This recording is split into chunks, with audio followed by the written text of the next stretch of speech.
Good morning. Today's topic is ମା ଏତିକି ଖାଇବା ଥାଉ। ଏହା ରିଏଲିଷ୍ଟିକ୍ ଷ୍ଟୋରି 2 ଓଡ଼ିଆ ଗପର ଦ୍ୱିତୀୟ ଭାଗ।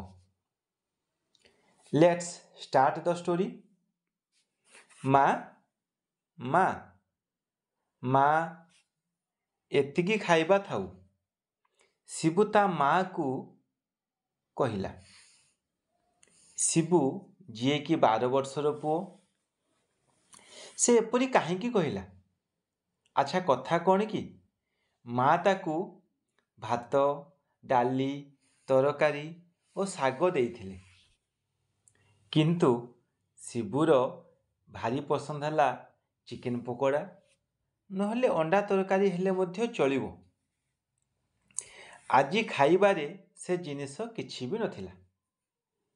ଶିବୁର ତ ଖାଇବାରେ ମନ ହିଁ ନଥିଲା, କିନ୍ତୁ ମାଆର ମନ। ମା ଚାହୁଁଥିଲେ ମୋ ପୁଅ ଆଉ ଟିକିଏ ଅଧିକା ଖାଉ। ମା ମନ ତ। ମା ଯେତେବେଳେ ଆଉ ଟିକେ ଖାଇବାକୁ କହିଲେ, ଶିବୁ ରାଗିକରି ପାଟି କଲା, ସତେ ଯେମିତି ଚିକେନଟା ଦେଇଛ। ରାଗରେ ଥାଳିଟିକୁ ଫୋପାଡ଼ି ଦେଲା। ମାଆକୁ ତାର ମନପସନ୍ଦ ଖାଇବା ନ ହୋଇଥିବା ଯୋଗୁଁ ଗାଳି ମଧ୍ୟ କଲା।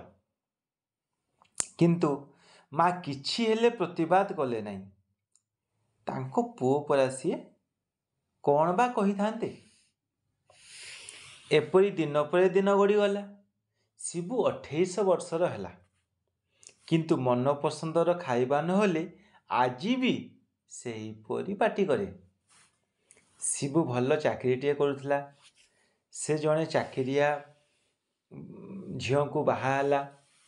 ବାହା ହେବାର 4 ବର୍ଷ ପରେ ମାଆର ଦେହାନ୍ତ ହେଲା।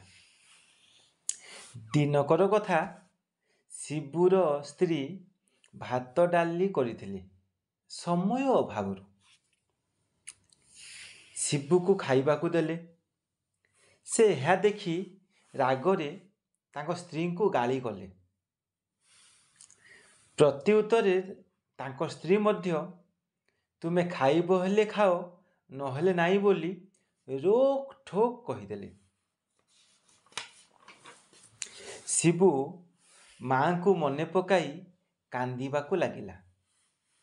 ମା ସ୍ନେହରେ ଦେଇଥିବା ଖାଇବାକୁ ହତାଦର କରିବାର ମୂଲ୍ୟ ବୁଝିବାକୁ ପାଇଲା। ଆଖି ଛଳ ଛଳ କରି କହିଲା, ମା ମା ମା ଏତିକି ଖାଇବା ଥାଉ। କିନ୍ତୁ ଏ କଥା ଶୁଣିବାକୁ ମା ଆଉ କ'ଣ ଥିଲେ? ସେ ତ ଆରପାରିରେ। ତେଣୁ ଲଭ୍ ୟୁ ମା, ମିସ୍ ୟୁ ମା। Let's friend enjoy and realize the love of mother before she left the world. Thank you. Subscribe my channel and share it. This series continue. Thank you.